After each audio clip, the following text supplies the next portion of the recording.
नमस्कार, VNM studio से मैं सोनल भारद्वाज आप सभी का स्वागत करती हूं। खबरों को विस्तार से देखें उससे पहले आइए डालते हैं नजर कोरोना के आंकड़ों पर। सबसे पहले बात करते हैं विश्व की। विश्व भर में कोरोना के अब तक 22 करोड़ 50 लाख से ज्यादा मामले दर्ज हो चुके हैं, जबकि भारत में यह संख्या 3 करोड़ 32 लाख के पार पहुंच गई है। गुजरात की बात करें तो गुजरात में 8,25,000 से ज्यादा कोरोना केस दर्ज हो चुके हैं। यह थे कोरोना के आंकड़े और आइए अब डालते हैं नजर वीएनएम हेडलाइंस पर। गुजरात के मुख्यमंत्री विजय रूपाणी ने इस्तीफा देकर सभी को चौंकाया। नए मुख्यमंत्री की अटकलें तेज। गुजरात में जल्द विधानसभा चुनाव की तैयारियां। गृह मंत्री अमित शाह आज आएंगे गुजरात।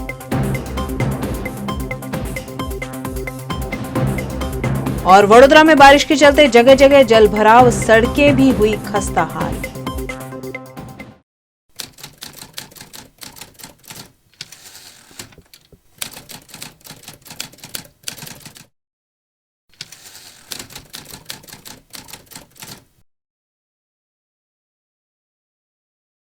गुजरात के मुख्यमंत्री विजय रूपाणी ने आज अचानक इस्तीफा देकर सभी को चौंका दिया है और अब गुजरात का नया मुख्यमंत्री कौन बनेगा, उस पर चर्चाओं का बाजार तेज हो गया है। कई दिनों से गुजरात के मुख्यमंत्री विजय रूपाणी के इस्तीफे की अटकलें चल रही थी, जिस पर आज खुद मुख्यमंत्री विजय रूपाणी ने विराम लगा दिया है। प्रधानमंत्री नरेंद्र मोदी ने आज अहमदाबाद में सरदार भवन का वर्चुअल लोकार्पण किया, जिसमें मुख्यमंत्री विजय रूपाणी शामिल हुए और उसके बाद कमलम में आयोजित बैठक के बाद विजय रूपाणी ने अचानक इस्तीफा देकर सभी को चौंका दिया है। इस मौके पर उन्होंने पत्रकारों से रूबरू होते हुए कहा कि उन्हें भारतीय जनता पार्टी का बहुत सहयोग मिला है। अब नई ऊर्जा के साथ भारतीय जनता पार्टी नए नेतृत्व में आगे बढ़ेगी। उन्होंने यह भी कहा कि नेतृत्व में बदलाव हमेशा भारतीय जनता पार्टी की विचारधारा रही है, उसी के चलते हुए उन्होंने इस्तीफा दिया है। अब ऐसे में गुजरात का नया मुख्यमंत्री कौन बनेगा, उसकी अटकलें तेज हो गई है। यह परंपरा रही है कि समय के साथ साथ कार्यकर्ताओं के दायित्व भी बदलते रहते हैं। यह हमारी पार्टी की विशेषता है कि जो दायित्व पार्टी द्वारा दिया जाता है, पूरे मनोयोग से पार्टी कार्यकर्ता उसका निर्वहन करते हैं। और मुख्यमंत्री के रूप में मुझे जो दायित्व का निर्वहन करने के बाद अब मैंने मुख्यमंत्री पद से त्याग पत्र देकर पार्टी के संगठन में नई ऊर्जा के साथ काम करने की इच्छा भी जताई है। अब मुझे पार्टी का द्वारा जो भी जिम्मेवारी मिलेगी उसका मैं संपूर्ण दायित्व और नए ऊर्जा के साथ प्रधानमंत्री जी के नेतृत्व में माननीय राष्ट्रीय अध्यक्ष जी के मार्गदर्शन में मैं अवश्य काम करता रहूंगा। मैं गुजरात की जनता के प्रति भी आभार व्यक्त करता हूं कि विगत 5 वर्षों में हुए उपचुनाव या स्थानीय निकाय के चुनाव पार्टी और सरकार को गुजरात की जनता का अभूतपूर्व समर्थन, सहयोग और विश्वास मिला है। गुजरात की जनता का विश्वास भारतीय जनता पार्टी की ताकत भी बनी है और मेरे लिए लगातार जनहित में काम करते रहने की भी ऊर्जा उससे बहुत मिली है। हमारी सरकार ने प्रशासन के 4 आधारभूत सिद्धांतों पारदर्शिता, विकासशीलता, निर्णायकता, संवेदनशीलता के आधार पर जनता की सेवा करने का यथाशक्ति प्रयत्न किया है। इस कार्य में मंत्रिमंडल के मेरे सभी साथी, हमारे विधानसभा के सभी सदस्य, पार्टी के तमाम पदाधिकारी, कार्यकर्ता एवं जनता का संपूर्ण सहयोग मिला है। मैं सभी का इस सहयोग के लिए भी आभार प्रकट करता हूँ। कोरोना के कठिन समय में हमारी सरकार ने दिन रात अथक मेहनत कर गुजरात की जनता की यथासंभव सुरक्षित रखने का प्रयत्न भी किया है। साथ ही टीकाकरण के काम में भी गुजरात अग्रसर रहा है और हमने इसमें बहुत सारे नए कीर्तिमान स्थापित भी किए हैं, जिसका मुझे बहुत संतोष है। पार्टी के पूर्व राष्ट्रीय अध्यक्ष, केंद्रीय गृह मंत्री आदरणीय श्री अमित भाई शाह जी से मुझे प्रशासनिक विषयों में नए अनुभव को जानने समझने का अवसर भी मिला है तथा पार्टी के कामकाज में भी उनका सहकार और सहयोग भी मुझे अमूल्य मिला है। भाजपा के राष्ट्रीय अध्यक्ष आदरणीय श्री जगत प्रकाश नड्डा जी का भी सहयोग एवं मार्गदर्शन भी मेरे लिए अटूट रहा है। मेरा त्याग पत्र से गुजरात भारतीय जनता पार्टी के नए नेतृत्व को अवश्य अवसर मिलेगा तथा हम सब एकजुट होकर माननीय प्रधानमंत्री जी के नेतृत्व में गुजरात की इस विकास यात्रा को नई ऊर्जा, नए उत्साह, नए नेतृत्व के साथ आगे अवश्य लेकर जाएंगे। गुजरात सरकार का कार्यकाल नवंबर 2022 में समाप्त हो रहा है, लेकिन चर्चा है कि बीजेपी दिसंबर 2022 की बजाय फरवरी 2022 में उत्तर प्रदेश के साथ ही गुजरात में भी चुनाव कराने की तैयारी कर रही है। बीजेपी के सूत्रों से मिली जानकारी के अनुसार भाजपा ने कॉरपोरेशन चुनावों में पार्टी को मिली बम्पर जीत के बाद अगले विधानसभा चुनाव में जनता का मिजाज जानने के लिए निजी सर्वेक्षण करवाया था, जिसमें मौजूदा राजनीतिक परिस्थिति में जल्द चुनाव कराने की बात सामने आई। वर्तमान हालात में कांग्रेस में अभी भी संगठन, समन्वय और सक्रियता का अभाव है। इतना ही नहीं, कांग्रेस आंतरिक लड़ाई से ही जूझ रही है। वहीं आम आदमी पार्टी चुनाव में आ गई है और स्थानीय चुनावों में कांग्रेस की तुलना में उसका प्रदर्शन भी बेहतर रहा है। ऐसे में अगर चुनाव दिसंबर 2022 में होते हैं तो आप पार्टी को कुछ बड़े नेताओं को अपने पाले में लेकर संगठन को मजबूत करने का काफी समय मिल जाएगा। ऐसे में विधानसभा चुनाव में बीजेपी को कांग्रेस के साथ साथ आम आदमी पार्टी का भी सामना करना पड़ेगा। अभी आपके पास चुनाव लड़ने के लिए कोई बड़ा चेहरा भी नहीं है। इस तरह वर्तमान में कांग्रेस और आम आदमी पार्टी की स्थिति को देखते हुए जल्दी चुनाव होते हैं तो बीजेपी को उसका ज्यादा फायदा मिल सकता है। गुजरात में इन दिनों विकास कार्यों को तेजी दे दी गई है। इसके अलावा महंगाई भत्ता और सरकारी कार्यालयों में खाली पड़ी जगहों को भरने की प्रोसेस भी हाल ही के दिनों में हुई है। इसके अलावा पार्टी के नेता जगह जगह कार्यक्रम आयोजित कर संगठन को मजबूत कर रहे हैं। यही सब बातें इस चर्चा को और पुख्ता करती है कि बीजेपी गुजरात के चुनाव जल्द से जल्द कराना चाहती है। भाजपा ने गांधीनगर में कल विधायक दल की बैठक बुलाई है। इसमें नया मुख्यमंत्री चुना जा सकता है। नए सीएम की रेस में केंद्रीय स्वास्थ्य मंत्री मनसुख मंडाविया एवं पशुपालन मंत्री पुरुषोत्तम रूपाला, गुजरात के उप मुख्यमंत्री नितिन पटेल और गुजरात भाजपा के अध्यक्ष CR पाटिल के नाम शामिल हैं। इनमें मंडाविया सबसे आगे बताए जा रहे हैं।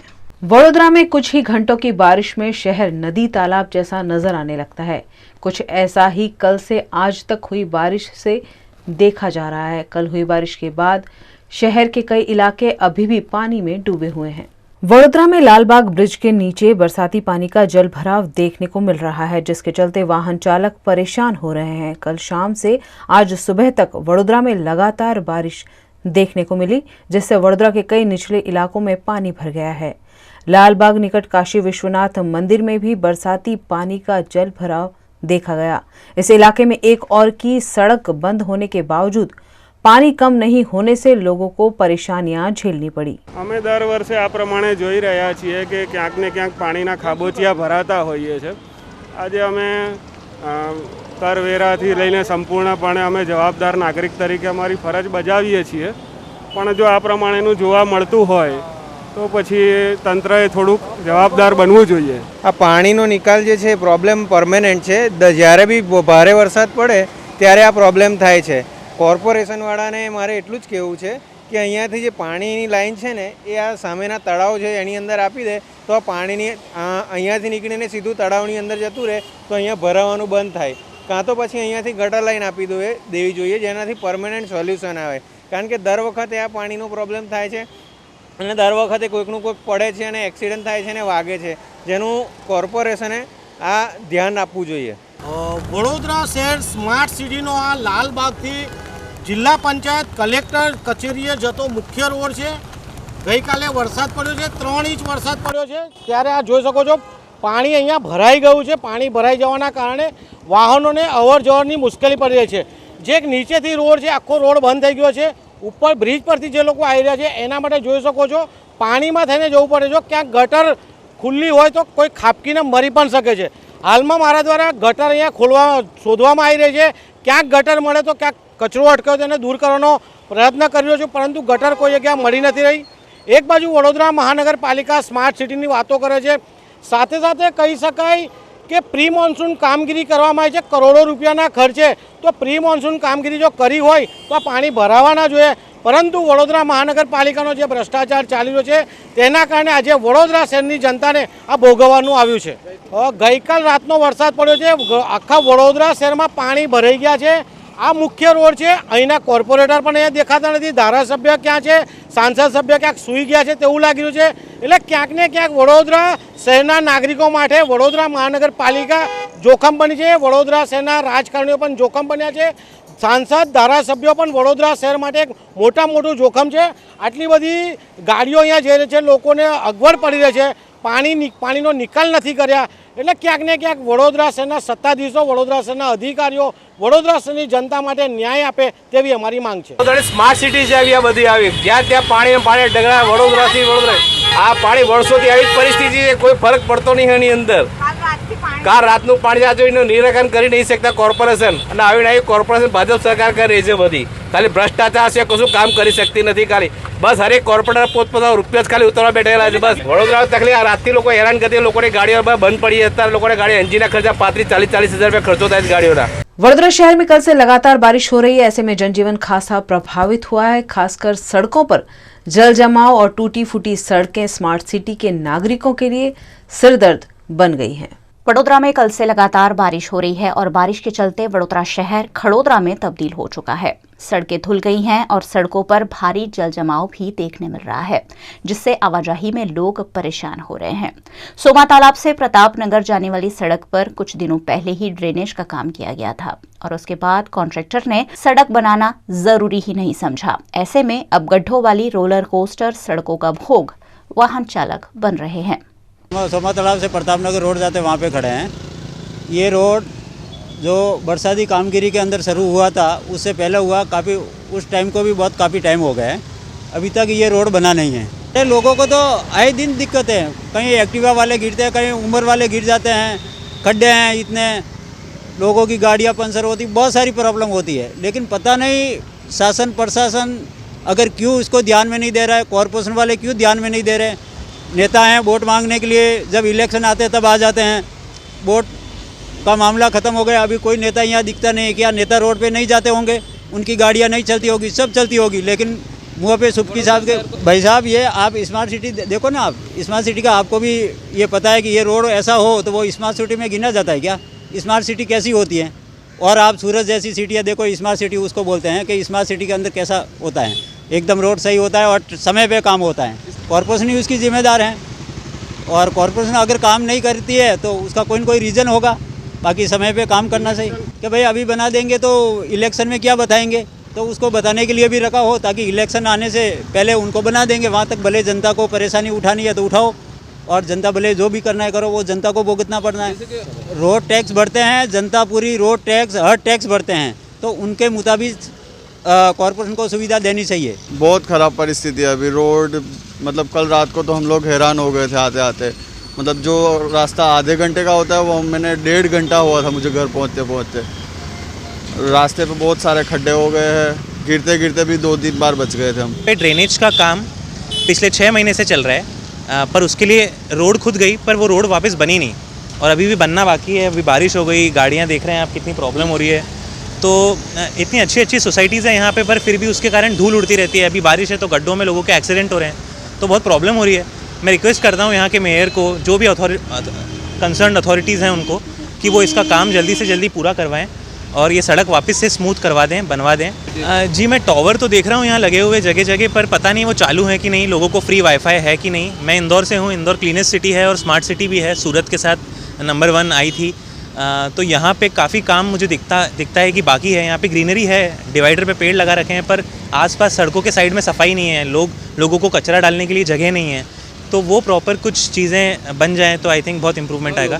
कुछ ऐसा ही हाल वाघोड़िया रोड का भी है, जहां राम वाटिका निकट बरसात के चलते पानी भर गया है। टूटी फूटी सड़कों पर जलभराव से वाहन चालकों को वाहन चलाने में समस्या आ रही है।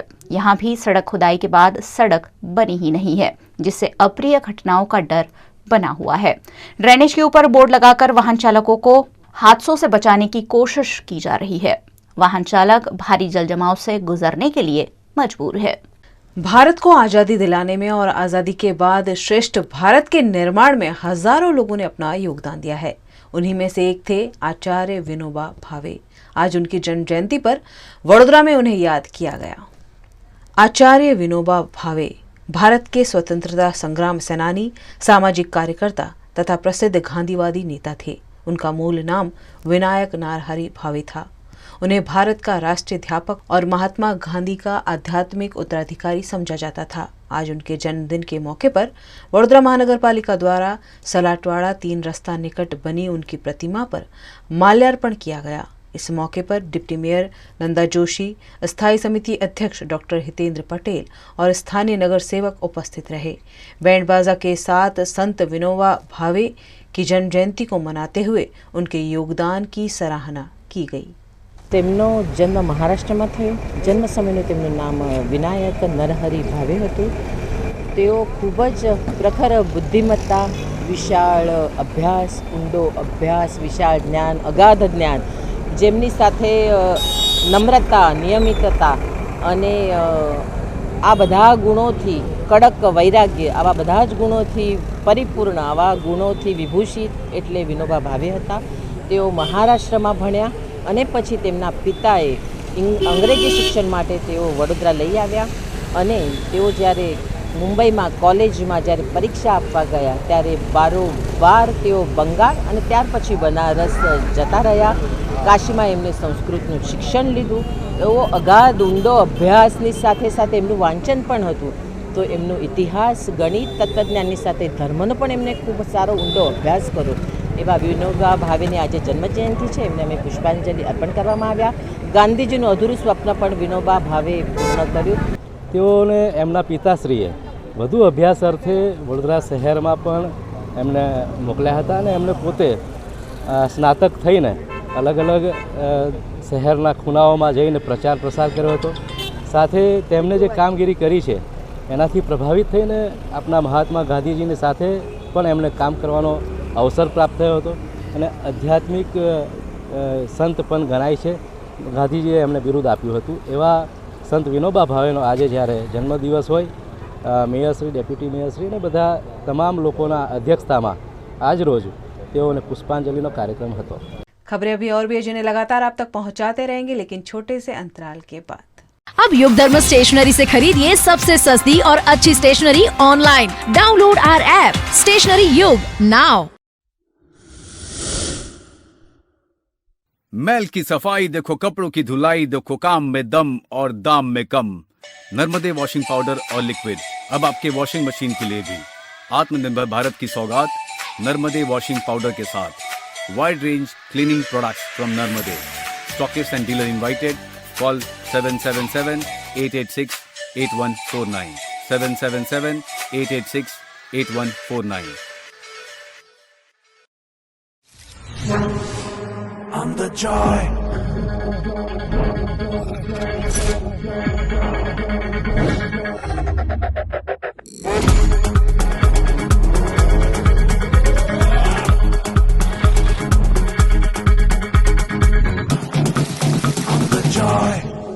मांजलपुर में सूखे मेवे और नारियल से इको फ्रेंडली गणपति बनाकर उनकी स्थापना की गई है।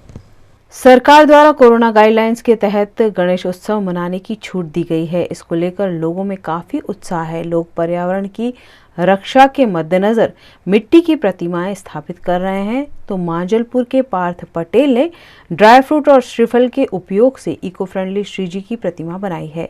इसकी उन्होंने घर में ही स्थापना की है। इस प्रतिमा को तैयार करने में तकरीबन 3 किलो सूखे मेवे का उपयोग हुआ है, जिसमें नारियल से श्री जी का मुख, हाथ, कान और पेट अखरोट से और दांत काजू के उपयोग से बनाए हैं। आ वखते अमे लोकोए ड्रायफ्रूटना गणपति बनाया है, जेमां अखरोट, बदाम, काजू તેમજ શ્રીફળનો ઉપયોગ કરીને ગણેશજી બનાવ્યા છે અને આવા ગણપતિ આ અમારું 6થું વર્ષ છે। અગાઉના 5 વર્ષ પણ ગણપતિની પ્રિય એવી ગોળ, હળદર, ઘઉં, સોપારી તેમજ સિંદૂરથી અમે લોકોએ અગાઉ પણ ગણપતિ બનાવેલા છે। આ અમારું 6થું વર્ષ છે ને આ વખતે ડ્રાયફ્રૂટના ગણપતિ બનાવ્યા છે। लंदन के लेस्टर में लोगों ने कल श्री जी की सवारी धूमधाम से निकाली और गणेशोत्सव का प्रारंभ किया। भारत के गुजरात, महाराष्ट्र जैसे राज्यों में तो गणेशोत्सव उत्साह के साथ मनाया ही जाता है, लेकिन अब इस उत्सव की गूंज विदेशों में भी देखने मिलती है। विश्व में जहां जहां भारतीय हैं वहां हर त्योहार का भरपूर उत्साह होता है। लंदन के लेस्टर में रहने वाले गुजराती समुदाय ने भी गणेश चतुर्थी के मौके पर श्रीजी की भव्य आगमन यात्रा निकाली। सड़क पर गरबा खेलकर वहां भारतीय संस्कृति को जीवंत किया गया। यहाँ पिछले 10 वर्षों से गणेशोत्सव पूरे उत्साह के साथ मनाया जा रहा है। देश भर में गणेश चतुर्थी पर हर्षोल्लास के साथ गणेश पंडालों में गणेश स्थापना हुई है। पादरा में पुलिस स्टेशन के साथ साथ जगह जगह गणेश भक्तों ने गणेश पंडाल सजाए हैं। पादरा में जगह जगह गणेश स्थापना कर गणेश जी की आराधना की जा रही है। पादरा के झंडा बाजार इलाके में पौराणिक सिद्धिविनायक मंदिर में गणेश चतुर्थी पर पूजा अर्चना की गई। पादरा झंडा बाजार स्थित गणपति सिद्धिविनायकનું મંદિર અતિ પૌરાણિક છે મંદિર છે। એક જ આરસના પથ્થરમાંથી જમણી સુંદર ગણપતિ અને રિદ્ધિ સિદ્ધિ ભગવાનની સાથે બિરાજમાન થયેલા છે। પ્રતિ વર્ષે દર ચોથને દિવસે ભાદરવા સુદ ચોથને દિવસે પાદરાના નગર શ્રેષ્ઠી પીપી શ્રોફ તરફથી મહાપૂજા કરવામાં આવે છે અને એ જ પ્રમાણે આજે એમના વંશજ શ્રી મુકેશભાઈ ઠક્કર દ્વારા આજે મહાપૂજાનું આયોજન કરવામાં આવ્યું છે। 10 દિવસ મહાપૂજા થવાની છે અને દર સંકષ્ટી ચતુર્થીએ 1000 ગણપતિ અધિવસ્તુથી અભિષેક કરવામાં આવે છે। पादरा पुलिस थाने में भी सार्वजनिक गणेश मंडल द्वारा हर वर्ष की तरह पारंपरिक रूप से गणेश स्थापना हुई है। पुलिस अधिकारी यहां गणेश जी की पूजा अर्चना का लाभ ले रहे हैं। पादरा के झंडा बाजार से हिंदू एकता ग्रुप द्वारा सार्वजनिक गणेश महोत्सव 2021 के तहत पहली बार गणेश स्थापना की गई है। 5वें दिन यहां गणेश विसर्जन किया जाएगा। आज रोज हिंदू एकता पादरा ग्रुप तरफ से गणेश जी નું સ્થાપન કર્યું છે। હિન્દુ એકતા પાદરા તરફથી પહેલું વર્ષ છે અને અમે 5 દિવસના ગણપતિની સ્થાપના કરવાના છે। આજ રોજ હિન્દુ એકતા ગ્રુપ તરફથી ભજનનું આયોજન રાખ્યું છે, આવતીકાલે ડાયરાનું આયોજન રાખ્યું છે। આવી રીતના 5 દિવસ અલગ અલગ ધાર્મિક પ્રોગ્રામ અમે રાખવાના છે અને 5મે દિવસ ગણેશજીનું हिंदू एकता ग्रुपનું गणपति दादाનું विसर्जन છે। पादरा की कई सोसाइटियों में भी गणपति जी की भक्ति भाव से स्थापना कर पूजा अर्चना की जा रही है। गुजरात के बनासकांठा के कांकरेज गांव में तेंदुए जैसे किसी जंगली पशु की दहशत से लोगों में डर देखने को मिल रहा है, क्योंकि यह जंगली पशु लोगों को शिकार बना रहा है। गुजरात के बनासकांठा के कांकरेज तालुका में मोटा जोनपुर में 2 लोगों पर जंगली जानवर द्वारा जानलेवा हमला कर दिया गया। घटना की जानकारी फॉरेस्ट विभाग को दी गई है। फॉरेस्ट विभाग ने मौके पर पहुंच मामले की तफ्तीश शुरू कर दी है। तेंदुए जैसे इस जंगली जानवर की दहशत लोगों में इस कदर देखने को मिल रही है कि लोग खेत में जाने से भी डर रहे हैं। इस जंगली जानवर को कैद करने की मांग स्थानीय निवासी कर रहे हैं। हर पिता एक बार तो अपने बच्चे को जिंदगी देता ही है। डीसा के एक पिता ने अपनी बच्ची को दोबारा जीवन दान देते हुए दूसरी जिंदगी प्रदान की है। गुजरात के बनासकांठा के डीसा में 7 साल की बच्ची को पिता ने अपना लीवर देकर बच्ची की जान बचाई है। इस बच्ची को लीवर की बीमारी थी और लीवर की बीमारी से उसकी जान खतरे में थी। ऐसे में बच्ची के पिता ने खुद अपना लीवर देकर लाखों रुपए खर्च करते हुए बेटी की जान बचाई है। इस बच्ची के स्वस्थ होने पर अस्पताल प्रबंधन द्वारा केक काटकर फूल देकर उसे डिस्चार्ज किया गया। उत्तर प्रदेश में विधानसभा चुनाव की सरगर्मियां तेज हो रही हैं और उसी बीच भाजपा नेता के घर एक संदिग्ध युवक हथियारों के साथ घुस आया, जिससे हड़कंप मच गया। उत्तर प्रदेश के उन्नाव में भारतीय जनता पार्टी के नेता और आगामी विधानसभा के प्रत्याशी की लाइन में लगे कैप्टन राहुल तिवारी के घर पर बीती रात संदिग्ध युवक हथियारों के साथ पकड़ा गया। सूचना पाकर मौके पर पहुंचे पुलिस संदिग्ध युवक को गिरफ्तार कर ले गई। इस युवक के पास से तमंचा, कारतूस और कुछ पैसे बरामद हुए हैं। संदिग्ध युवक पुलिस की पूछताछ में अपना नाम सुनील और उसे राधेश्याम तारा सिंह ने भेजा होने की बात बता रहा है। गंगा घाट पुलिस ने युवक को हिरासत में लेकर पूछताछ शुरू की है। यह मामला गंगा घाट कोतवाली क्षेत्र के गोपीनाथपुरम का है। गुजरात के अरवल्ली जिले में पिछले कुछ दिनों से बारिश का माहौल छाया हुआ है और ऐसे में सभी नदियां दोनों किनारों पर बह रही हैं। गुजरात के अरवली जिला के मेघरज में बरसात के चलते माजूम नदी उफान पर है। ऊपरी इलाकों में लगातार बारिश के चलते नदी दोनों किनारों पर बह रही है। मेघरज के कसाणा गांव में कॉजवे पर पानी भर गया है, जिससे कसाणा से वड़थली मेघरज जाने में दिक्कतें आ रही है। गांव के लोगों को इस पार से उस पार जाने में समस्याओं का सामना करना पड़ रहा है। अरवली जिले में लगातार बारिश से शामलाजी निकट मेशवो नदी के जलस्तर में भी बढ़ोतरी हुई है। मेशवो नदी में नया पानी भर जाने से किसानों में खुशी का माहौल देखने को मिल रहा है। इस पूरे मानसून सीजन में पहली बार मेशवो नदी दोनों किनारों पर बह रही है, जिसे देखने लोगों की भीड़ उमड़ पड़ी है। કસાણા મેઘરજનો જોડતો પુલ છેલ્લા ઘણા ટાઈમથી મોટા પુલની માગણી હોવા છતાં સરકાર કોઈ ધ્યાને લેતી નથી। ચોમાસામાં છેલ્લા 10-15 ગામોનો ઠપ થઈ જાય છે।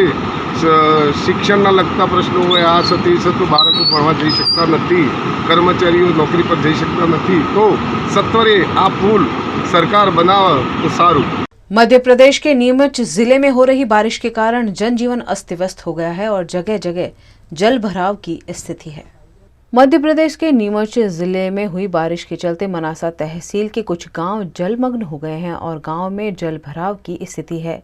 कई जगह तो अधिक पानी होने के कारण रस्सी के सहारे एक से दूसरी ओर जाना पड़ रहा है, तो कहीं पर पुलिया भी पानी में डूब गई है, जिसकी वजह से कई गांव का आपसी संपर्क टूट गया है। वहीं दूसरी ओर तालाब भी छलक उठे हैं। इस कारण खेतों में पानी भर गया है और किसान अपनी फसल बचाने की कोशिश कर रहे हैं।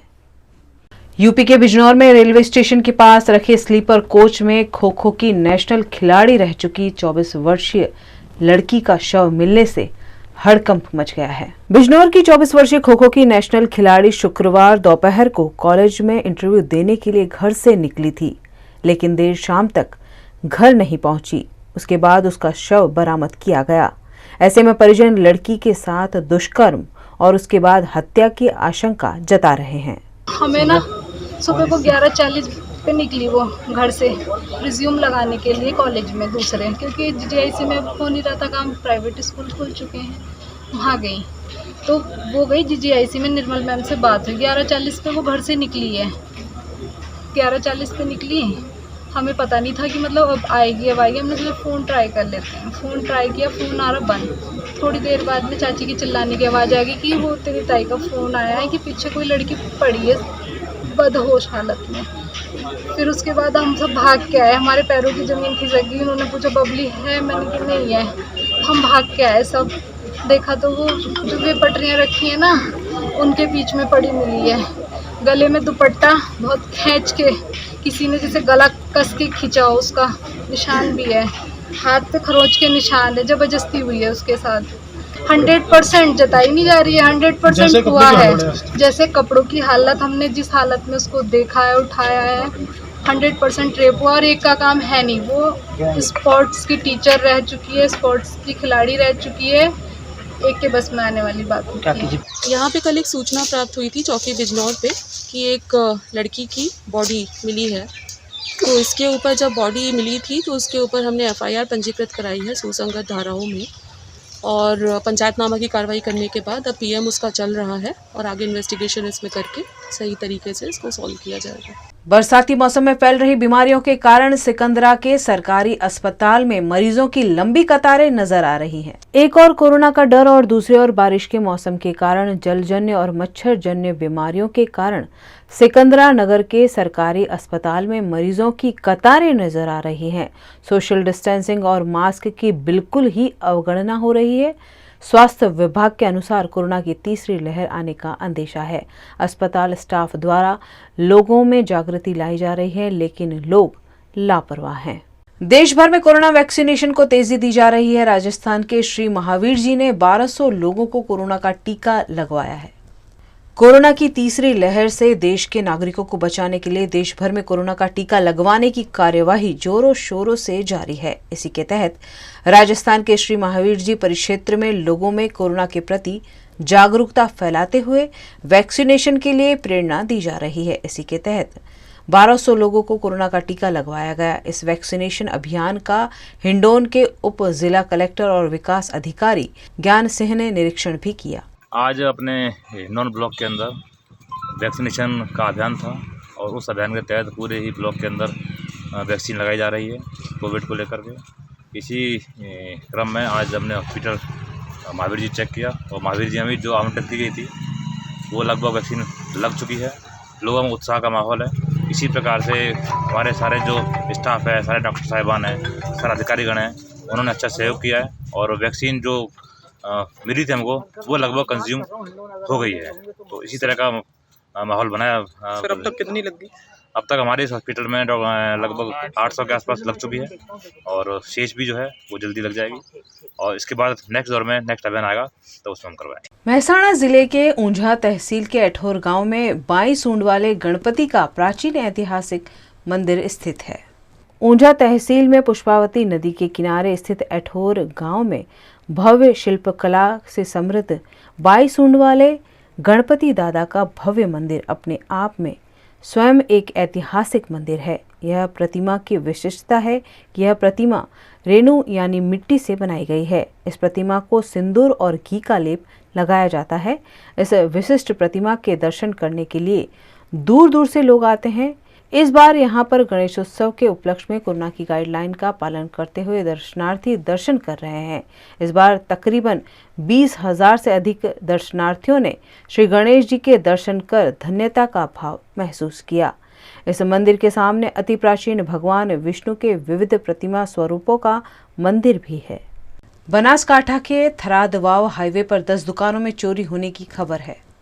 बनासकांठा के थराद वाव हाईवे पर आई मेडिकल स्टोर, हार्डवेयर, किराने समेत करीब 10 दुकानों के पतरे तोड़कर चोर नगद और माल सामान की चोरी कर फरार हो गए हैं। इसी के साथ इन्होंने 2 दुकानों के सीसीटीवी कैमरे के डीवीआर की भी चोरी की है। थराद पुलिस स्टेशन में हुई शिकायत के आधार पर पुलिस ने खोजबीन शुरू की है।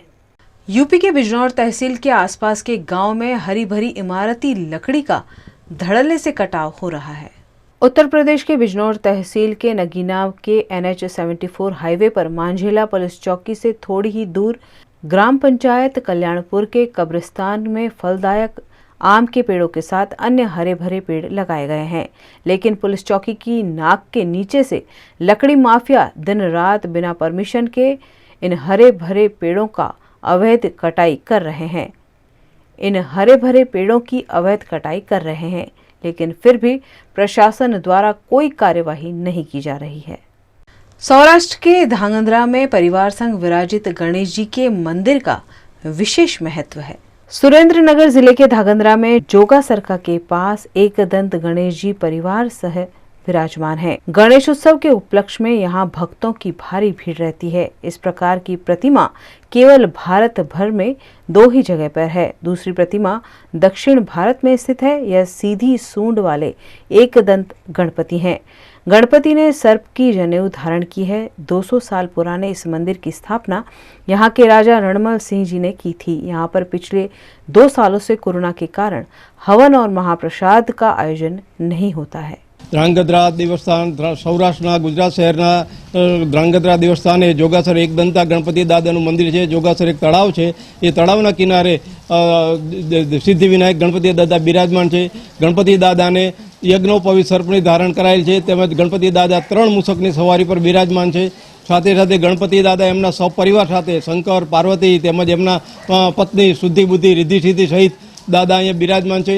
આ દેવસ્થાન આશરે 300 વર્ષ ઉપરાંતથી પણ જૂનું છે, પ્રાચીન દેવસ્થાન છે અને ઐતિહાસિક અને ધાર્મિક મહત્તા પણ વિશેષ છે। આ દેવસ્થાન ઉપર વર્ષમાં 2 વખતે એટલે કે વૈશાખ સુદી ચોથના દિવસે ગણેશ ચતુર્થીના દિવસે અને ભાદ્રપદી સુદ ચોથના દિવસે ગણેશ ચતુર્થીના દિવસે અહીં હવનનું આયોજન કરવામાં આવે છે, તેમજ મહાપ્રસાદનું આયોજન કરવામાં આવે છે। પરંતુ પ્રવર્તમાન પરિસ્થિતિને કારણે અને સમગ્ર કોરોનાની દેશની ગાઈડલાઇનને અનુસરીને હમણાં 2 વર્ષથી પણ વધુ સમયથી અહીંયા કોરોના જ્યારથી પ્રવર્તમાન છે ત્યારથી આ આયોજન બંધ કરાયેલ છે। વિશેષ કરીને દર્શનાર્થીઓને એમની આસ્થા જળવાય એટલા માટે દર્શનાર્થીઓને દૂરથી અને એમની ડિસ્ટન્સ રાખીને અને કોરોનાની ગાઈડલાઇનને અનુસરીને એમને દર્શન માટેની છૂટછાટ આપવામાં આવેલી છે। આ દેવસ્થાન ઉપર આ ઉપરાંત વૈશાખ સુધી ચોથ ઉપરાંત અને ભાદરવ સુધી ચોથના ઉપરાંત અહીંયા સંકટ ચતુર્થીના દિવસે પણ વિશેષ આયોજન દરેકને પૂજન અર્ચન માટે કરવામાં આવેલ છે, પરંતુ એ પણ આ પ્રવર્તમાન પરિસ્થિતિને કારણે રદ કરાયેલું છે। गुजरात में पिछले कुछ दिनों से अच्छी बरसात बरस रही है, जिससे बोडेली की ओरसंग नदी उफान पर है। छोटा उदयपुर के बोडेली निकट ओरसंग नदी में बरसात के चलते जलस्तर में बढ़ोतरी हुई है। ऊपरी इलाकों में लगातार बारिश बरस रही है, जिसके चलते ओरसंग नदी दोनों किनारों पर बह रही है। नदी में पानी आने से किसानों में खुशी है, वहीं लोग भी राहत की सांस महसूस कर रहे हैं। मंदसौर में डेंगू के आतंक के खिलाफ जन जागृति अभियान की शुरुआत की गई है। मंदसौर जिले में इन दिनों डेंगू की बीमारी ने आतंक फैला रखा है। जिले में अब तक 821 मरीज सामने आ चुके हैं और कल शुक्रवार को और अधिक 46 नए मामले सामने आए हैं। मुख्यमंत्री शिवराज सिंह के कई निर्देशों के अनुसार अब प्रशासन हरकत में आया है, जिसके चलते आज सुबह सांसद, विधायक और जनप्रतिनिधियों की मौजूदगी में जिला प्रशासन द्वारा डेंगू से बचाव जागरूकता अभियान की शुरुआत की गई है। इस अभियान के तहत शहर में सफाई कर्मियों के साथ रैली का आयोजन किया गया। घर और दुकानों के बाहर बर्तनों और डिब्बों में हुए व्यर्थ जल भराव को नष्ट किया गया। सांसद सुधीर गुप्ता ने इस स्थिति के लिए नगरपालिका को जिम्मेदार ठहराया है। मंदसौर में डेंगू की विकराल स्थिति के चलते अस्पतालों में मरीजों को बेड नहीं मिल रहे हैं और प्लेटलेट्स और ब्लड की कमी साफ नजर आ रही है, तो दूसरी ओर स्वास्थ्य विभाग डेंगू के खात्मे का दावा कर रहा है। कोरोना के बाद अब डेंगू ने परिस्थिति चिंताजनक बना दी है। जिलाधीश गौतम सिंह ने इस जागरूकता अभियान को लगातार जारी रखे जाने की बात कही है। जो नंबर्स मंदसौर जिले में और रतलाम जिले में बढ़े हैं, मध्य प्रदेश में सबसे ज़्यादा स्थिति आई है और पर्टिकुलर मंदसौर नगर में 800 केसेस रजिस्टर्ड हो गए हैं प्राइवेट हॉस्पिटलों में और कोई बेड खाली नहीं है। इतना विकराल रूप जब लिया है तो जनता के बीच में अवेयरनेस प्रोग्राम लाने की बहुत बड़ी आवश्यकता थी। जनता मैसेजेस को हल्के में ले रही थी और इसलिए आज हमने देखा कि बहुत सारी जगहों पर जो पानी जमा पड़ा है उसमें लार्वा बहुत तेजी से पनप रहा है और इसलिए इसको एक जन अभियान के रूप में लेना था। तो प्रशासन ने, माननीय मुख्यमंत्री जी ने भी और निर्देश जारी किए थे और इसीलिए विधायक, सांसद सहित तमाम जनप्रतिनिधि, तमाम प्रशासनिक अमला और जन सामान्य पत्रकारों ने लगातार और इसके लिए सतर्क किया था। मैं पत्रकार बंधुओं को धन्यवाद दूंगा क्योंकि उनकी सूचनाओं के आधार पर ही मैंने इस प्रोग्राम को आगे बढ़ाने के लिए कदम बढ़ाए थे। वडोदरा में गणेश विसर्जन के लिए कृत्रिम तालाब तो बनाए गए हैं, लेकिन तालाब में पानी नहीं भरे जाने पर आपत्ति जताई गई। वडोदरा महानगर पालिका द्वारा गणेश विसर्जन के लिए कृत्रिम तालाब बनाए गए हैं, लेकिन इन तालाबों में विसर्जन के पहले ही दिन भक्तों को समस्याओं का सामना करना पड़ा। 1.5 दिन के गणेश विसर्जन के लिए जब भक्त तालाब पर पहुंचे तो तालाब खाली देखने को मिले। इस मामले सत्यमेव जयते संगठन ने कृत्रिम तालाब का दौरा करते हुए यहां सुविधाएं मुहैया कराने की मांग की है। वैसे वडोदरा महानगर पालिका द्वारा यह साफ साफ कह दिया गया था कि कृत्रिम तालाब में सिर्फ गणेश मंडलों द्वारा स्थापित प्रतिमाओं का विसर्जन किया जाएगा और घर में स्थापित गणेश जी का घर में ही विसर्जन अनिवार्य किया गया है। नमस्कार वडोदरा, આજે અમે સત્યમેવ જયતે સંગઠનના યુવાનો ગણપતિ વિસર્જનની વ્યવસ્થા સરકાર દ્વારા કરવામાં આવી છે ત્યાં આવ્યા છે। આવીને જોતા જ આજે પહેલું વિસર્જન આજથી ચાલુ થાય છે। 1.5 દિવસે પૂર આવે ત્યારે પાડી બાંધે એવી આ નીતિ વર્ષોથી ચાલતી આવી છે। આજે પહેલું દિવસ છે પણ હજુ પાણી આજે સવારે જ ચાલુ કર્યું છે। લોકો છીતરા પાણીમાં અંદર ઉતરીને વિસર્જન કરવા મજબૂર થયા છે।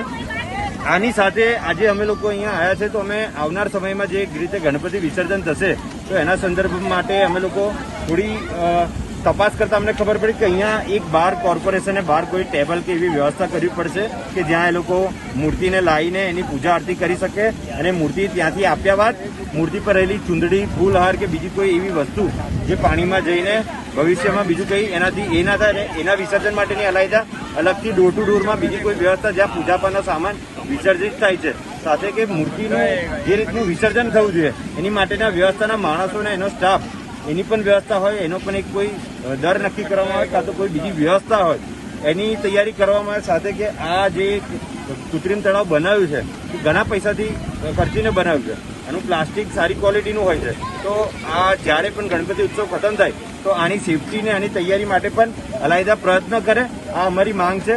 બીજી કે વ્યવસ્થા માટે લાઇટિંગની વ્યવસ્થા એ લોકો કરી છે रोड रस्ता नहीं करी थे। उत्तर प्रदेश के जनपद महोबा के सलारपुरा में ग्राम प्रधान ने पूर्व सचिव पर बिना विकास कार्य कराए फर्जी तरीके से पैसे लेने का आरोप लगाया है। इस मामले आवेदन भी दिया गया है। उत्तर प्रदेश के जनपद के कबरई विकास खंड के सलारपुर गांव का ये मामला है, जहां ग्राम प्रधान कालूराम ने बिना विकास कार्य कराए सरकारी पैसे ले लेने के आरोप पूर्व ग्राम सचिव प्रीति पटेल पर लगाए हैं। यहां पंचायत भवन की मरम्मत, 100 फीट निर्माण, गौशाला विकास कार्य और सफाई आदि के नाम पर लाखों रुपयों का घोटाला किया गया होने के आरोप लगे हैं। इस मामले महोबा के डीपीआरओ को आवेदन देकर मामले की जांच कराने की मांग की जा रही है। मैंने जैसी ही जानकारी कहीं से भी मुझे मिली कि इस चीज़ का जो है मरम्मत का या मान चलिए सोखते का और गेट दरवाजे का खिड़कियों का पैसा निकल चुका है, तो उस पर मैंने 26 तारीख को डिपो वाल साहब के प्रार्थना पत्र दिया था कि इसमें कार्यकाल नहीं हुआ है, लिहाजा इसका कार्यकाल जिस प्रकार से करा दें। कोई आपत्ति नहीं। वो पूर्व सचिव थे प्रीति सिंह, उनसे भी मैंने कहा, लेकिन उन्होंने हाँ करते करते समय निकाल दिया। जो नए सचिव आए हैं उन्होंने कहा कि भाई इसका पैसा निकल चुका है। तो मैंने कहा तो कैसे होगा, तो बोले कि ऐसा है कि शिकायत मतलब जो है इस पैसे का बजट का भुगतान वो करा दें, कार्य करा दें। तो मैं कार्य ही कराने के लिए कि मेरा कार्य कराया जाए। इसमें मनरेगा से पैसा निकालने की बात प्रकाश में आई है और ये जो पत्र मिला है इसके क्रम में अपर जिला पंचायत राज अधिकारी को जांच अधिकारी नामित कर दिया गया है और 3 दिन के अंदर उनको जांच करके आख्या देने के लिए कहा गया है। तो 3 दिन के अंदर वो जांच करके और इसकी सारी रिपोर्ट देंगे। उसमें जो दोषी पाया जाएगा उसके विरुद्ध कार्रवाई की जाएगी। पश्चिम बंगाल में गणेश चतुर्थी को लेकर उत्साह का माहौल देखने को मिल रहा है। इसी बीच पश्चिम बंगाल की मुख्यमंत्री ममता बनर्जी को दुर्गा दिखाए जाने पर विवाद भी उठ रहा है। पश्चिम बंगाल में गणेश चतुर्थी पर मुख्यमंत्री ममता बनर्जी की दुर्गा की प्रतिकृति बनाकर उनकी गोद में गणेश जी को बिठाया गया है। इस प्रतिमा को लेकर सियासत तेज हो गई है। ममता बनर्जी की तुलना देवी दुर्गा से करने पर भारतीय जनता पार्टी द्वारा आपत्ति जताई जा रही है। माननीय मुख्यमंत्री की सत्य दुर्गार रूप এটা হচ্ছে না তৃণমূলে এটা বাড়াবাড়ি বেশি, জনসাধারণ এটাকে ভালো চোখে দেখছে না। আজকে কোনো ধর্মকে নিয়ে এইভাবে করা জনসাধারণ এটাকে ভালো চোখে দেখছে না। সময় এলে আসলে জনসাধারণ এটার উত্তরটা দিবে। মাননীয় মুখ্যমন্ত্রী তৃণমূলের নেতাদের চোখে রাজ্যের মা হতে পারে, কিন্তু কোনোদিন দেবী দেবতা যে আছে তার মা হতে পারে না। এটা যেভাবে টিএমসি প্রচার করছে এটা মাননীয় মুখ্যমন্ত্রীও মনে হয় ভালো চোখে দেখবেন না এবং জনসাধারণ তো দেখবেনই না। এগুলো যে বাড়াবাড়ি হচ্ছে এগুলো আর বেশি দিন চলবে না। সামনে পঞ্চায়েত ইলেকশন আছে, জনসাধারণ নিজেই জবাব দিয়ে দিবে, তাহলে বুঝতে পারা যাবে। আমার নাম কিষণ কেডিয়া, मैं भारतीय जनता पार्टी मालदा जिला संपादक। वहीं क्लब के अधिकारी कह रहे हैं कि मुख्यमंत्री ममता बनर्जी 10 साल से अधिक समय से दशभुजा दुर्गा की तरह पश्चिम बंगाल के लोगों की रक्षा कर रही है, गरीब लोगों की मदद कर रही है। ऐसे में उन्हें दुर्गा के रूप में दिखाना कहीं से भी गलत नहीं है। আজকে আমাদের আজকে গণেশ পূজা, এটা আমাদের ক্লাবের প্রথম, আমাদের ক্লাবের এটা প্রথম। আরও একটা আমাদের ক্লাবে হয়, ওটা আমাদের হরিশ্চন্দ্রপুর স্ট্যান্ডে, ওখানে যাবো আর কি। তো এই পুজো হচ্ছে, এবার আমাদের থিম যেটা হয়েছে এটা হচ্ছে আমাদের দিদি সম্পূর্ণ প্রকল্প নিয়ে সবটি হাতে আছে, তার সঙ্গে গণেশজিকে তিনি নিজের হাতে ইয়ে করে আছেন। সেই থিমের উপর থিমটা করার কারণ হচ্ছে আজকে পশ্চিমবাংলা যে আমাদের অশুভ শক্তি পশ্চিমবাংলাকে গ্রাস করতে চেয়েছিল, সে শক্তির হাত থেকে পশ্চিমবাংলাকে দিদি আমাদের বাঁচিয়েছে, মুখ্যমন্ত্রী শ্রীমতী মমতা ব্যানার্জি। তার উপর আমাদের থিমটা, যেহেতু আমরা সবাই তৃণমূল কর্মী, এই হিসাবে এই থিমটা আমাদের করার উদ্দেশ্য। তাহলে কি এই ক্লাবটা তৃণমূল নামে পরিচিত? তৃণমূলেরই ক্লাব এটা? হ্যাঁ হ্যাঁ হ্যাঁ, অবশ্যই আমাদের ম্যাক্সিমাম ক্লাব হরিশ্চন্দ্রপুরে তৃণমূলেরই সমর্থন আছে। আজকে এসেছিলেন আমাদের তৃণমূল ছাত্র পরিষদের প্রেসিডেন্ট প্রসূন রায় এসেছিলেন, আর রাজ্য যুবর জেনারেল সেক্রেটারি বিশ্বজিৎ মন্ডল ছিলেন, এখানে মালদা জেলার সাধারণ সম্পাদক জম্মুর রহমান ছিলেন, যুব প্রেসিডেন্ট দুজনেই ছিলেন হরিশ্চন্দ্রপুরে। বাজেট বলতে এখন করোনার টাইমে আমাদের সেভাবে কালেকশন করা হয়, আমাদের যতগুলো সদস্য আমরা মিলে সে পূজাটাকে করছি। এবার দেখা যাক কতটুকু দূরে থামে, আমরা সব নিজেরাই করছি সবাই। আমার নাম হচ্ছে বুলবুল খান, আমি এই পুজো কমিটি ক্লাবের সম্পাদক প্লাস মালদা জেলা তৃণমূল সাধারণ সম্পাদক।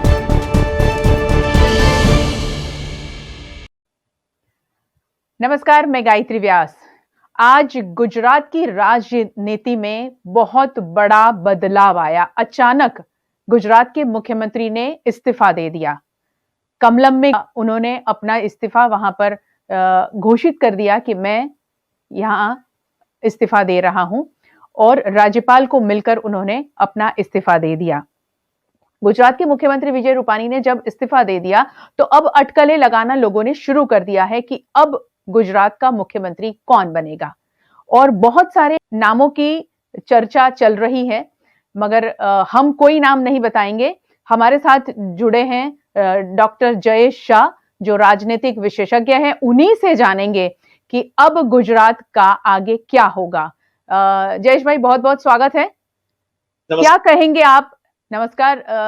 क्या कहेंगे आज जब ये अचानक इतनी बड़ी घटना हो गई है गुजरात में, हमारे मुख्यमंत्री विजय रूपाणी ने अचानक इस्तीफा दे दिया है?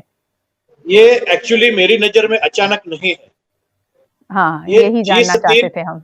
जिस दिन जन संवेदना यात्रा में 4 केंद्रीय मंत्री को भेजा गया था, वो इनडायरेक्ट ग्राउंड रियलिटी चेक करने के लिए नरेंद्र भाई ने भेजा था। जन संवेदना यात्रा जो की थी, मनसुख मांडविया, पुरुषोत्तम रूपाला, दर्शनाबेन जरदोस और 4 लोगों ने मिलकर के, वो जन संवेदना यात्रा से तय था कि गुजरात में कुछ बदलाव आने वाला है। जन संवेदना यात्रा में रिपोर्ट सही नहीं निकली, ग्राउंड रियलिटी कुछ अलग बता रही थी। ग्राउंड रियलिटी ये बता रही थी कि अगर विजय रूपाणी कंटिन्यू रहे तो गुजरात में भारतीय जनता पार्टी को 100 सीट लेना मुश्किल पड़ेगी। इसी वजह से ये काम हुआ है। रूपाणी के पीरियड में ये हुआ था कि जब विजय रूपाणी को CR पाटिल जब गुजरात भाजपा के अध्यक्ष बने, उसके बाद संगठन और सत्ता के बीच में मनमुटाव चल रहा था। कई बार CR पाटिल ने ट्राई किया, लेकिन केंद्र सत्ता और संगठन के बीच में तालमेल नहीं बैठा गया। संगठन के साथ प्रॉब्लम हुई, संगठन की बातें नहीं मानी गई, संगठन के ऊपर सत्ता हावी हो चुकी थी, और इसी वजह से पाटीदार नाराज थे। तो एक ये मामला था। दूसरा मामला ये था, गुजरात में आम आदमी पार्टी का प्रवेश हुआ। पाटीदार कम्युनिटी आम आदमी पार्टी की ओर टर्न होने की शुरुआत हो चुकी थी। पाटीदार कम्युनिटी को साथ में लेना जरूरी है कि भाजपा 150 प्लस का टारगेट बना के चल रही है। तो 150 प्लस के टारगेट के लिए भारतीय जनता पार्टी को पाटीदार को साथ में रखना अनिवार्य है। लास्ट 2017 के इलेक्शन में पाटीदार 20% वोट कट हुए, तो भारतीय जनता पार्टी को सत्ता जाते जाते बची थी, वो मालूम है। तो आम आदमी पार्टी को ज्यादा समय नहीं देना है, और चीफ मिनिस्टर बदल करके एक संकेत देना है कि भारतीय जनता पार्टी कुछ भी करने के लिए तैयार है। तो ये विजय रूपाणी के इस्तीफे के बाद, और विजय रूपाणी का जो सेकंड वेव में जो गुजरात में जो डीलिंग हुई कोरोना की सेकंड वेव में, वहां से लेकर के अटकलें तेज होती जा रही थी। जन संवेदना यात्रा में जो पब्लिक ने जो रिस्पांस दिया था, वहीं से वो बात स्पष्ट हो चुकी थी, खाली समय तय करना बाकी था। तो ये समय अब आ चुका है। मैं यहाँ पर आगे ये देख रहा हूं कि नितिन भाई पटेल है, मनसुख मांडविया है, पुरुषोत्तम रूपाला है, और वजूभाई वाला है, और डार्क हॉर्स के रूप में गोवर्धन झड़फिया है। ये 5 में से कोई एक बनेगा। ज्यादातर पाटीदार CM बनाएंगे, और मैं ये मानता हूं कि 6 महीने में चुनाव लड़ करके आना पड़ेगा। तो 6 महीने होता है फरवरी में। मैं एक ये बात सोच सकता हूं कि शायद गुजरात में नवंबर से पहले जनवरी या फरवरी में यूपी के इलेक्शन के साथ साथ गुजरात में भी इलेक्शन कराया जाएगा। गुजरात में ये पहली इलेक्शन कराया जाएगा, मैं ये मान रहा हूं। और ये गुजरात में 1980 के दशक के बाद, मतलब 4 दशक के बाद पहली बार गुजरात में ज्ञातिवाद आधारित राजनीति खेली जा रही थी। तो ज्ञातिवाद आधारित राजनीति को थोड़ा बहुत वजूद देते हुए पाटीदार मुख्यमंत्री बना करके, और फिर संगठन की तैयारी वैसे भी 3 महीने से चल रही है। गुजरात चुनाव के मोड में 3 महीने से है ही, और अभी क्या है कि आम आदमी पार्टी इतनी सक्षम हुई नहीं है। अगर चुनाव नवंबर 2021 में उनके समय आधारित हुए 2022 में, तो आम आदमी पार्टी तब तक सक्षम हो सकती है, और आम आदमी पार्टी सक्षम होने के साथ साथ कांग्रेस भी तो थोड़ी बहुत सक्षम हो सकती है। आज कांग्रेस के यहाँ पास बीच में आप 1 मिनट में यहाँ बीच में रोकना चाहूंगी। आप बार बार आम आदमी पार्टी और पाटीदार ये दोनों को मिलाकर बात कर रहे हैं और ऐसा कह रहे हैं आप कि आम आदमी पार्टी सक्षम हो रही है, यानी कि अभी वाकई ऐसे हालात खड़े हुए हैं कि आम आदमी पार्टी जगह बना रही है। और दूसरी बात आप जो बता रहे हैं कि पाटीदार समाज वहां मुड़ रहा था।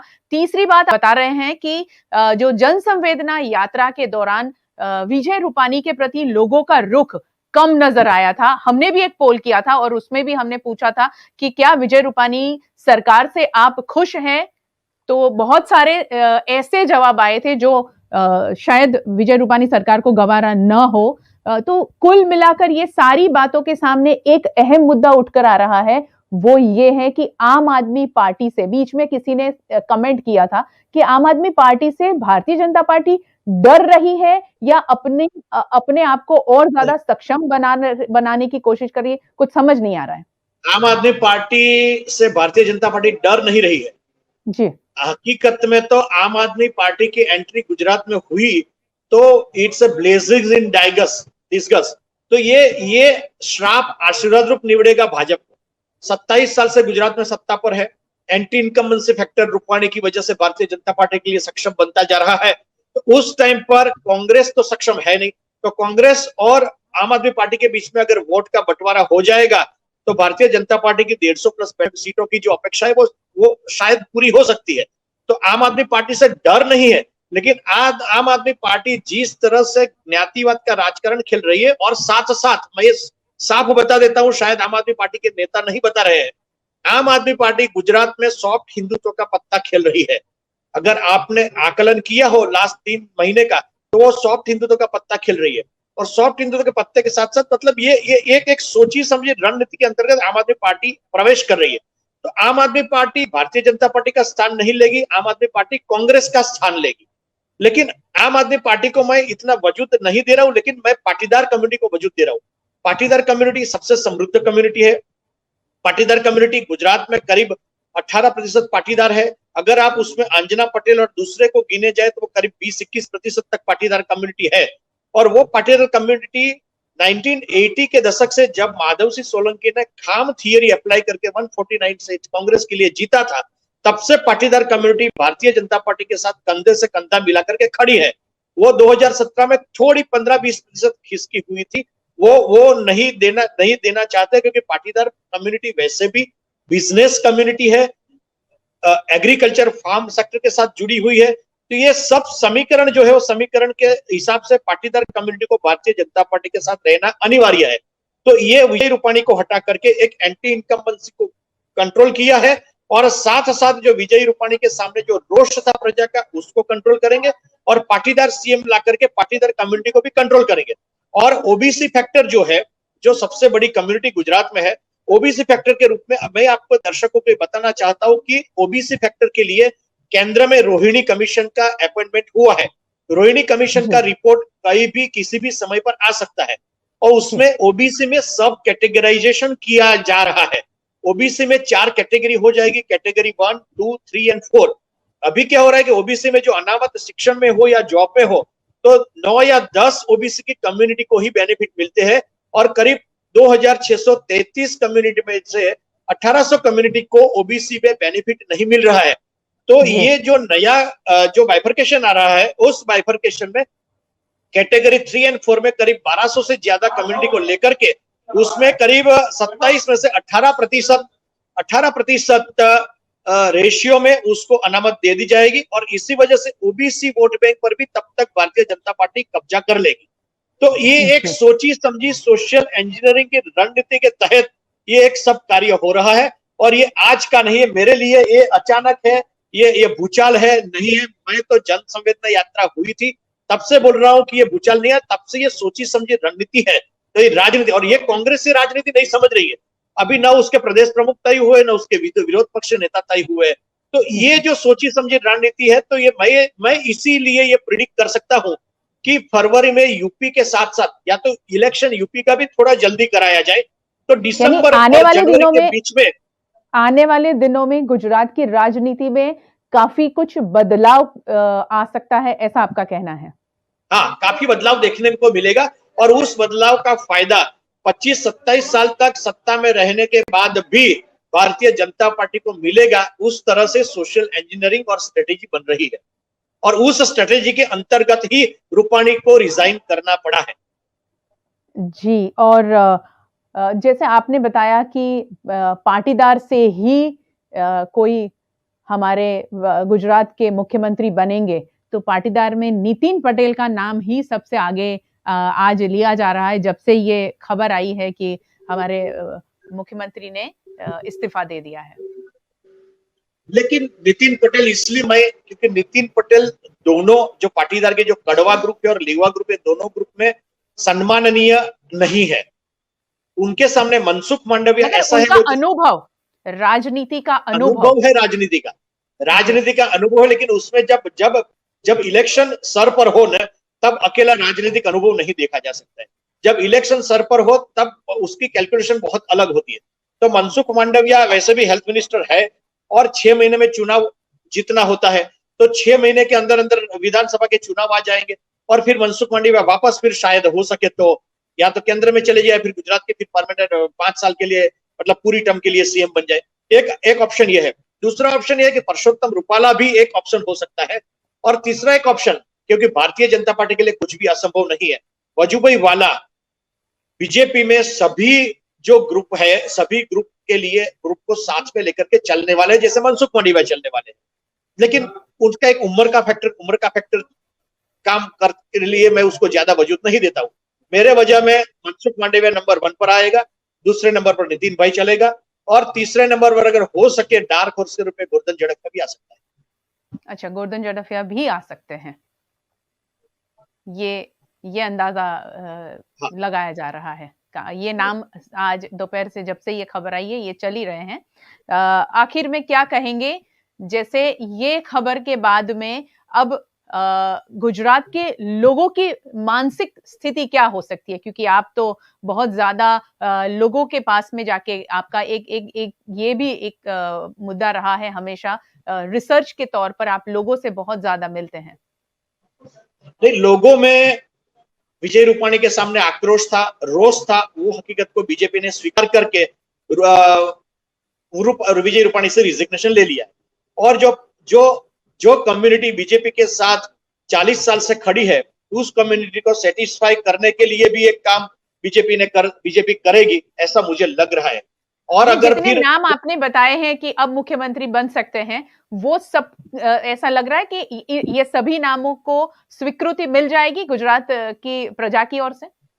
गुजरात के प्रजा में मनसुख मांडविया के लिए तो प्रेम है ही, गुजरात की प्रजा के लिए, नितिन भाई के लिए भी। लेकिन नितिन भाई में ऐसा है कि पाटीदार के जो 2 ग्रुप है, 2 ग्रुप में सेटिंग होना नितिन भाई के लिए मुश्किल है, ऐसा मेरा मानना है।